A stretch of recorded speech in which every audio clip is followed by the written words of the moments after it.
Is there a lot to do in the Forbidden Reach of patch 10.0.7 as a casual, mostly solo player? TLDR, too long didn't read, not that much, but it certainly will keep your alts preoccupied. So in this very short video, I will tell you, no BS style, what is there to do and what is kind of, well, making me feel that there is not all that much to do. So you get your 405 item level ring, which is very generous, by unlocking Zskera Vaults. Take a look at my video where I talk a little bit more about my first impressions of Zskera Vaults that I've published not long ago. And then you do a very quick campaign kind of little quests here that lead you here and there. You get a couple of completely complimentary 385 item level epics that your really naked alts that freshly dinged level 70 will be very, very happy to get. Then you will pick up a couple of drops here and there as well, which are not that plentiful, not that generous, at least not with my level of luck. Yes, I picked up maybe 2 or 3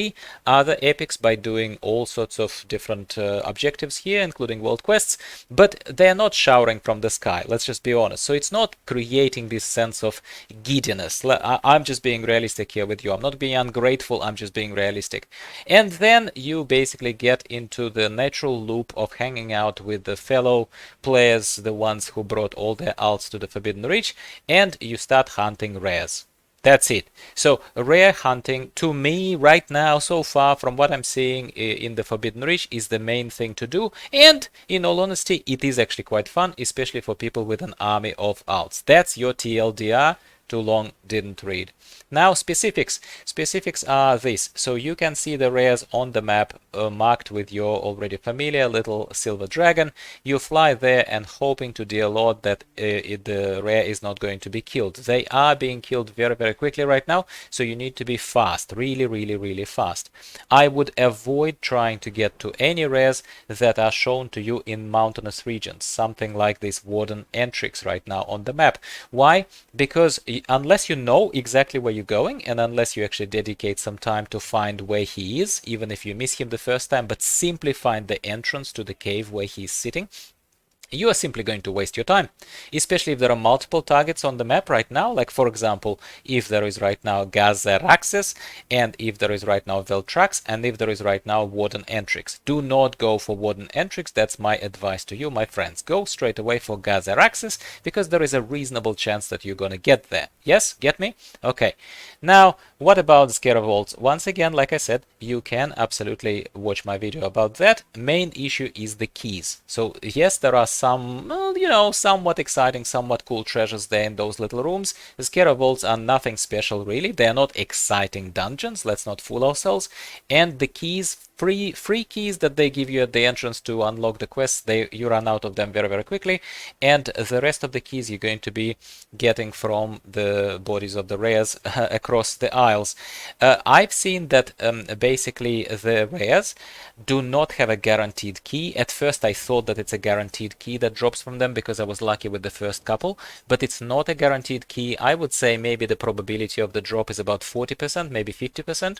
The lucky thing here, my friends, is that the rares are actually rather frequent. They're spawning not every 20 to 30 minutes like they did on mainland, but they're spawning actually rather frequently, which is fantastic. Honestly, thank you Blizzard, I'm actually very grateful. I actually think that that's very, very good. You also could get some of the gear from these rares. I got these boots that I couldn't use because they're cloth boots. I got these shoulders that I can't use on my warrior because they are for male wearers, and I got these leather leggings. So none of these I could use, but it's still exciting that I get them for free. So my alts are going to be very, very happy. So that's pretty much the loop that you were going to be, in my humble opinion. Like, if you're already sick of Mythic Plus, that kind of stuff, this is the loop that you're going to be engaged in most of the time. And I also think, in all honesty, that it probably is going to be fun enough for you, because you know, we are bored kind of altoholics, people with many alts, and for me right now, this is sort of satisfying, scratching some some sort of itch, but I thought on the spot to record this non-scripted video for you to quickly check in, first of all, to tell you that I'm not just playing Diablo waiting for another Diablo beta open weekend, which I do of course wait for it, but I was also waiting for this patch in World of Warcraft, and I am planning to play it a little bit more and check in with you in case I discover something else worthy of your attention. But right now it does look to me like you will just hunt for those vault keys, kill rares, gear up your alts to a pretty decent item level by my standards, and basically that's about it. Beyond that, it looks like we will be waiting for a patch 10.1, the next patch, which some people are saying is going to be on a cadence of really being released in about 2 months, which is actually quite nice if Blizzard can actually meet that cadence and can give us a patch every couple of months like they did with this 10.0.7, so that would be nice. Let's take a look in real time, by the way, while I'm rambling. Let's take a look in real time if killing this rare is going to give us a key and also maybe a piece of gear if we're very lucky. Keep your fingers crossed for me right now. Let's take a look. Yes, I got a piece of gear, which I can actually use. It's plate braces, and this is a fresh alt. I have only 363 item level, so 385 is going to be actually a very, very welcome upgrade. And this, ultimately, my friends, is what rocks my boat these days in World of Warcraft. I'm an altaholic.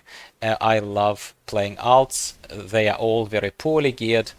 And that's about it. And if you are similar to me, I think we both are going to enjoy ourselves. Do let me know in the comments down below if I'm missing some major part of this patch, which you might be a little bit more lucky to have discovered. So let's share our findings, because this works like a little club rather than me just only one way talking to you, my friends.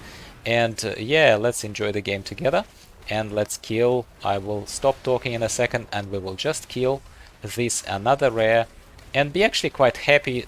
The main thing that I will say as a final thing here is, even though I said to you that TLDR there is not all that much to do, well, I hope I have proven the point. There is not all that much to do, but you can stay active, you can stay busy. So it's kind of same. You kill rares, you get keys, you go back to the vault, you open the vault doors, and you open and get some treasure, right? It's a very, very simple kind of progression loop for solo players, right? But at the same time, what I'd like to once again compliment Blizzard on is, first of all, there is stuff to do, so thank you, Blizzard. It's not just systems patch, as sometimes these dot patches are, .5.7 patches are. And also, thank the Lord that they actually are letting these rares spawn pretty much all the time. So by the time I finish this guy off, we have Razor the Drowned. And it does give me a little bit of a jolt of excitement, because if I had to now down this Galacrad and then sit here and wait for Razor the Drowned for another 30 minutes, well, where is fun in that? Where is fun in that? Let's be honest. So, yeah, and that is where I'm going to wrap up, my friends. Let's take a look what's on the body of this guy. Nothing. This was actually an unlucky thing, but you saw just how much of elemental overflow these rares are dropping. That's insane, right? 1,000 of points of elemental overflow. I wish there was actually something decent to spend this overflow on, because I didn't plan to talk about elemental overflow. But from the vendors that I saw on the landing of the Morkit village in the Forbidden Reach here, those vendors, they give you cosmetics and some renown items and some other kind of stuff, but nothing that would have made me personally excited. Again, probably missing something, and everyone plays differently, all of that, yada yada. But yeah, that's just my opinion. So I'm gonna kill Razor the Drowned, and I would like to thank you once again for watching. Subscribe if you haven't already for Diablo. Yes, I will be playing Diablo unapologetically. It's an awesome game, even if you don't think so. I think you're missing out. The open weekend for Diablo 4 is coming up at the moment of recording of this video, and I honestly, my friends, see absolutely no reason for you not to give it a go. Yes, it is a game that costs a little bit more money, but switching between World of Warcraft in the moments when you had enough of killing rares and patch 10.1 is not out yet, come on, what are you gonna do? What are you gonna do? Kill more rares? I guess you could. Again, thanks very much. Apologies for a ranty video, but sometimes I think it's fun to change the format a tiny bit, and I'll talk to you next time.